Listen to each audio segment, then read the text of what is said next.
आज हम इस क्लास का आरंभ कर रहे हैं अंग्रेजी व्याकरण से और अंग्रेजी व्याकरण के बारे में या व्याकरण से संबंधित किस किस प्रकार की चीजें आती हैं इसके बारे में हम लोग चर्चा करेंगे। सबसे पहले अगर हम लोग चर्चा करें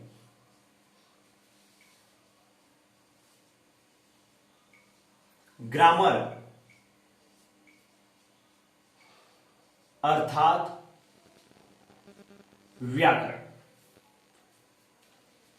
जैसा कि हम और आप जानते हैं कि भाषा को सही रूप से बोलने, सही रूप से लिखने और सही रूप से पढ़ने के लिए आपको व्याकरण की आवश्यकता होती है।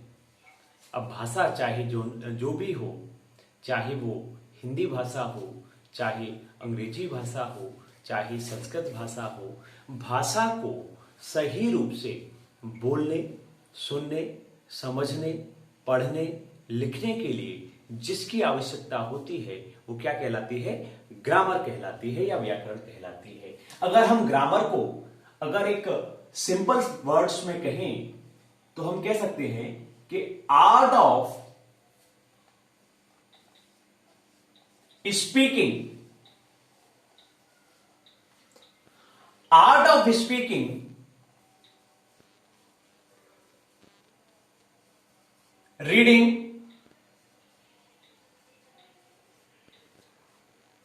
and writing. Art of speaking, reading and writing is known as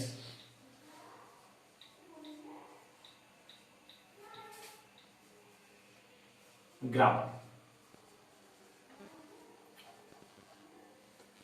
अगर व्याकरण को कहा जाए तो व्याकरण क्या है? किसी भी भाषा को बोलने, पढ़ने और लिखने की जो कला है उस कला को हम लोग व्याकरण कहते हैं। सबसे पहले अगर हम और आप चर्चा करें तो अंग्रेजी जो वर्णमाला है उस अंग्रेजी वर्णमाला में टोटल जो अल्फाबेट होते हैं वो होते हैं 26। इन 26 में 5 होते हैं वोवल या स्वर और 21 होते हैं कॉन्सोनेंट। 5 होते हैं वोवल या स्वर और 21 होते हैं कॉन्सोनेंट या व्यंजन। जब हम लोग क्या अल्फाबेट जो होता है, अल्फाबेट आपका सबसे छोटी इकाई होता है। भाषा का सबसे छोटी इकाई क्या कहलाता है? वर्ण कहलाता है या अल्फाबेट कहलाता है। और अल्फाबेट क्या होते हैं? अगर हम वर्ड के बारे में बात करें या जिसको कहा जाता है शब्द के बारे में बात करें तो शब्द क्या है? शब्द आपका बना होता है अल्फाबेट से। ठीक है, तो क्या है? मीनिंगफुल, मतलब इसका कुछ ना कुछ अर्थ होना चाहिए। Meaningful combination of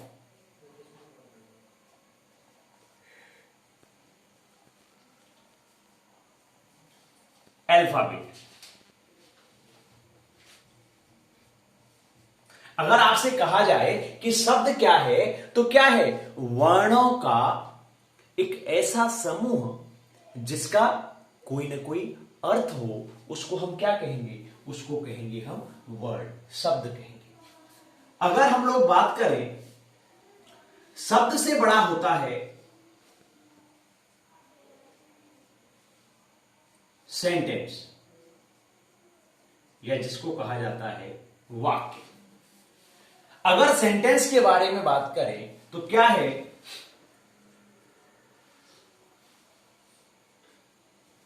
combination of words, या ये कहें शब्दों का जो समूह होता है, उस शब्दों के समूह को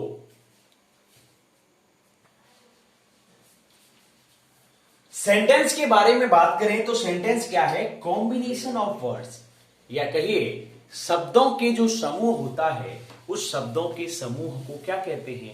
वाक्य कहते हैं। अब हम लोग जो चर्चा करेंगे वो क्या है? हम लोग चर्चा करेंगे सेंटेंस के बारे में। तो सेंटेंस कितने प्रकार के होते हैं और किस प्रकार की स्थितियां होती हैं, इसके बारे में हम लोग चर्चा करेंगे। सबसे पहले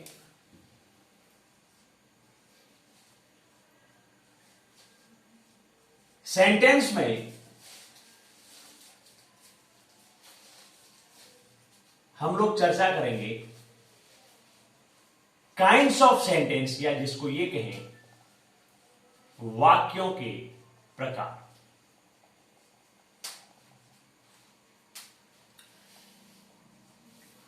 सबसे पहले जो सेंटेंस होते हैं, सेंटेंस का सबसे पहला जो प्रकार होता है वो होता है आपका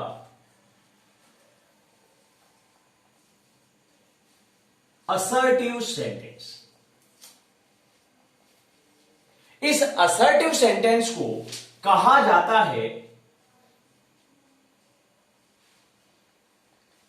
विधि सूचक वाक्य। और ये जो असर्टिव सेंटेंस होता है, इस असर्टिव सेंटेंस के दो भाग होते हैं। सबसे पहला भाग होता है आपका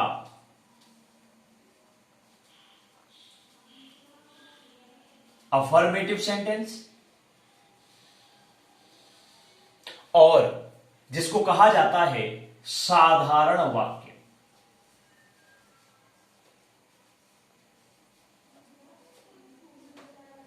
और दूसरा आपका होता है नेगेटिव सेंटेंस, या जिसको कहा जाता है नकारात्मक वाक्य।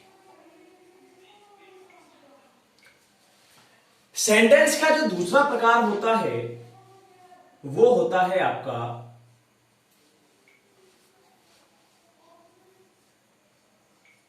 Interrogative sentence. इंटेरोगेटिव सेंटेंस जो है, जिसको कहा जाता है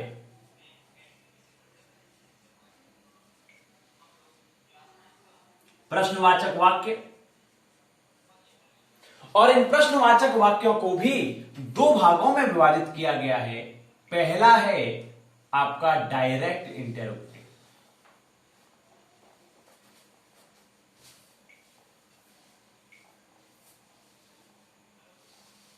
और दूसरा होता है indirect interrogative,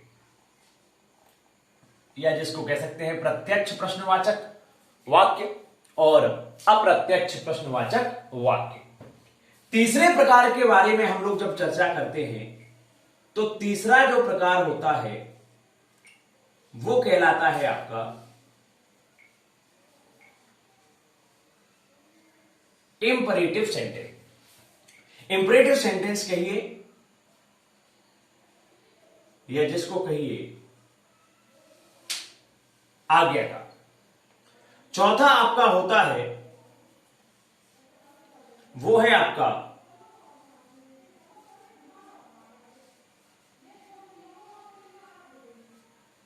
optative sentence. Optative sentence का मतलब है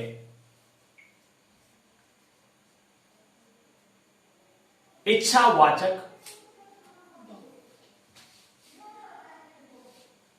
वाक्य। अगला सेंटेंस होता है आपका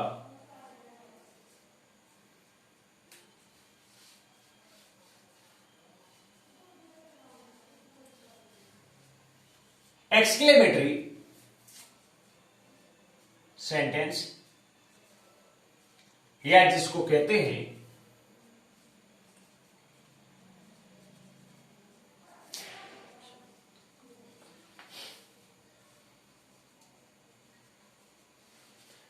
विस्मय बोधक वाक्य। तो सबसे पहले सेंटेंस के प्रकार हैं, 5 प्रकार हैं। Assertive sentence, interrogative sentence, imperative sentence, optative sentence और आपका एक्सक्लेमेटरी सेंटेंस। तो सबसे पहले हम लोग शुरुआत करते हैं असर्टिव सेंटेंस के बारे में कि असर्टिव सेंटेंस क्या है और उसके जो 2 प्रकार हैं वो क्या कहलाते हैं, उस पर हम लोग चर्चा करेंगे।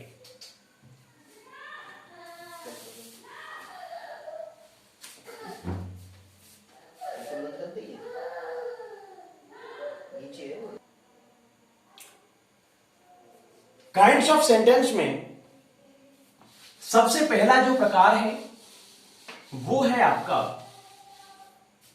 Assertive sentence.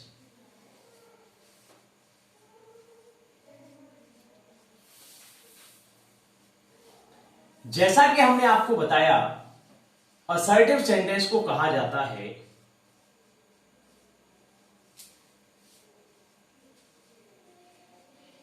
विधि सूचक वाक्य। विधि सूचक वाक्यों का सबसे पहला जो प्रकार है वो है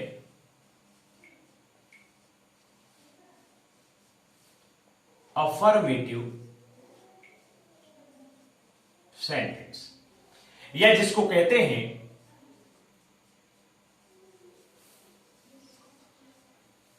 साधारण वाक्य। हम लोग जब चर्चा करते हैं अफर्मेटिव सेंटेंस के बारे में, तो अगर अफर्मेटिव सेंटेंस को परिभाषित करें तो क्या कहा जाए कि ऐसे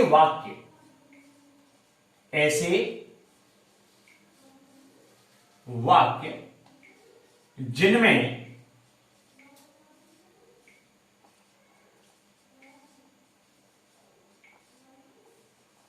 स्वीकृति प्रदान की गई हो।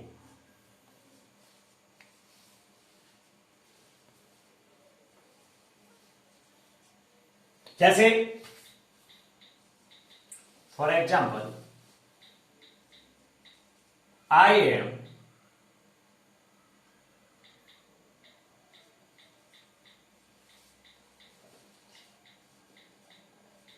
वेरी यंग, मैं बहुत युवा हूं। तो ये क्या है, अपनी स्वीकृति प्रदान की गई है। या जो साधारण वाक्य हैं उनको क्या कहा जाता है, अफर्मेटिव सेंटेंस कहा जाता है। असर्टिव सेंटेंस का दूसरा जो भाग हमने बताया था वो था आपका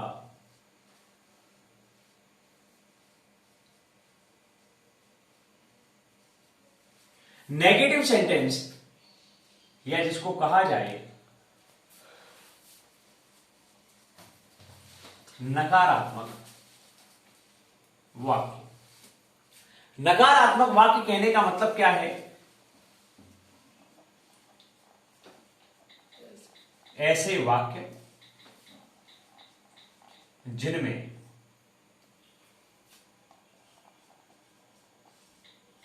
नहीं का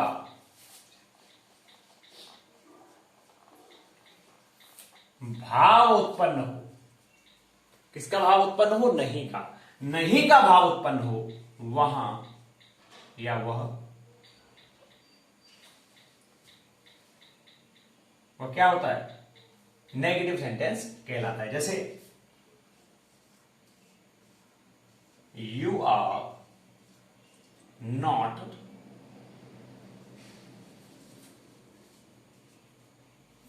माई फ्रेंड, आप मेरे मित्र नहीं हैं। तो जो नकारात्मक भाव जहां पर उत्पन्न होगा वहां पर क्या होगा, आपका नेगेटिव सेंटेंस होता है। ठीक है।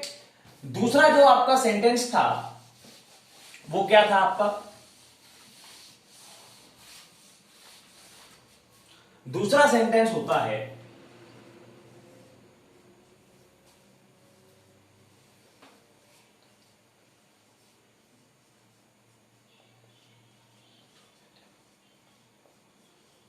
इंटेरोगेटिव सेंटेंस, या जिसको कहा जाता है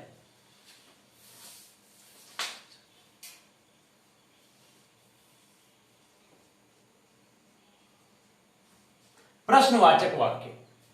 तो अगर इसको परिभाषित किया जाए तो कहा जाएगा ऐसे वाक्य जिनमें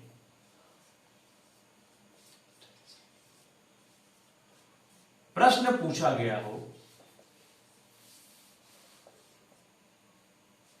ऐसे वाक्य जिनमें प्रश्न पूछा गया हो उन वाक्यों को क्या कहते हैं? इंटेरोगेटिव सेंटेंस कहते हैं। और ये आपके दो प्रकार के होते हैं। सबसे पहला होता है डायरेक्ट इंटेरोगेटिव।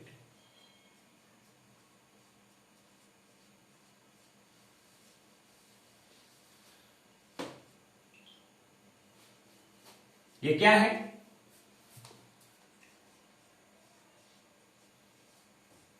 ऐसे वाक्य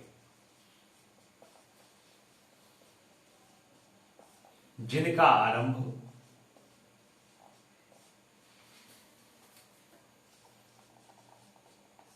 क्या से हो, या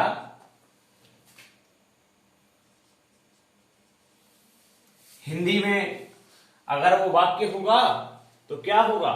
ऐसे वाक्य जिनका आरंभ क्या से हो, तो उसमें क्या से आरंभ हुआ होगा, या सहायक क्रिया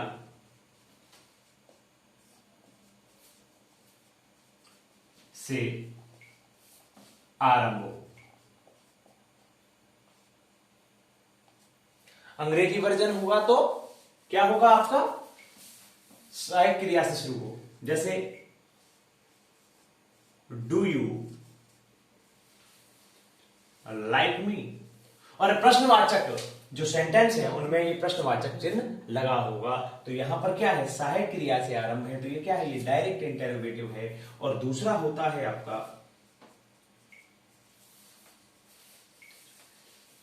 इनडायरेक्ट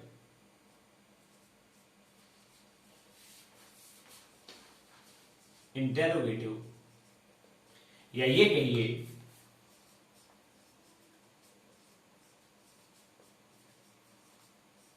ऐसे वाक्य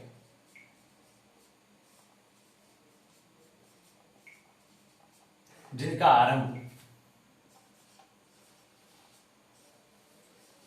प्रश्नवाचक शब्द से हो, उनको क्या कहेंगे? इनडायरेक्ट कहेंगे। जैसे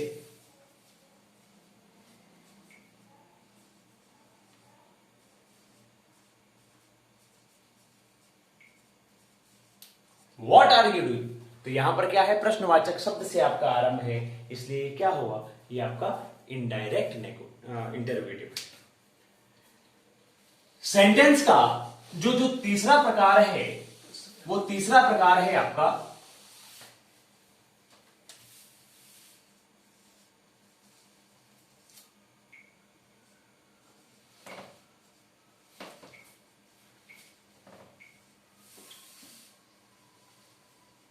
इंपरेटिव सेंटेंस,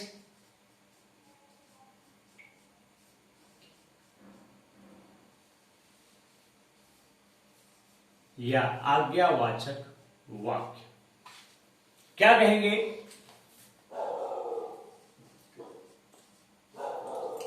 ऐसे वाक्य जिनमें आज्ञा, सलाह या निवेदन किया गया हो, ऐसे वाक्य जिनमें सलाह दी गई हो, जैसे गो देयर, क्या है? आपको आज्ञा दी गई है। प्लीज हेल्प मी, कृपया मेरी सहायता करिए। क्या किया गया है? आपको निवेदन किया गया है। सलाह में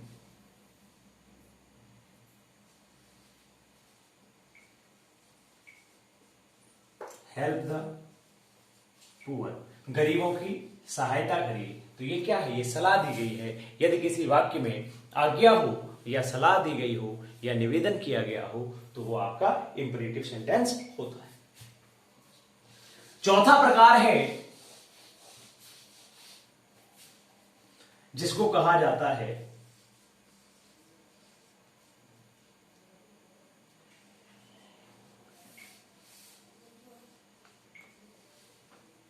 ऑप्टेटिव सेंटेंस जैसे इच्छावाचक वाक्य। इच्छावाचक वाक्य को अगर परिभाषित करें तो क्या कहेंगे? ऐसे वाक्य जिनमें इच्छा का भाव हो क्या कहलाते हैं? इच्छावाचक वाक्य कहलाते हैं। जैसे आपसे कहा गया for example, may you live long, आप दीर्घायु हो, या आपने सुना होगा कि आप जियो हजारों साल, साल के दिन हो 50,000। इसका मतलब क्या है? ये हमारी इच्छा है, ठीक है ना। तो ये क्या है? ऐसे वाक्य जिसमें इच्छा का भाव हो वो क्या कहलाते हैं? ऑप्टेटिव सेंटेंस या इच्छावाचक वाक्य कहलाते हैं। और पांचवा होता है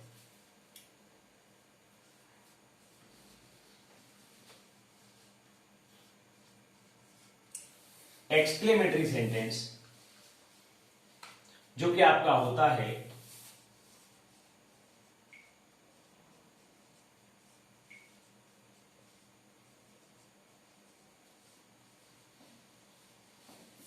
विस्मयबोधक वाक्य, या ये कहिए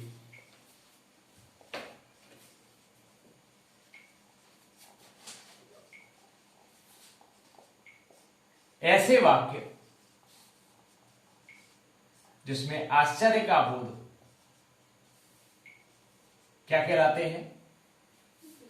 आपके विस्मयबोधक वाक्य कहलाते हैं। जैसे for example, hurray,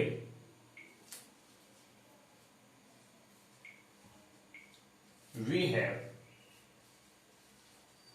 won the match. आपने देखा होगा कि जब बच्चे मैच जीत जाते हैं तो ऐसी स्थिति में उनकी खुशी जो है वो छुपाई नहीं छुपती। तो ये क्या है?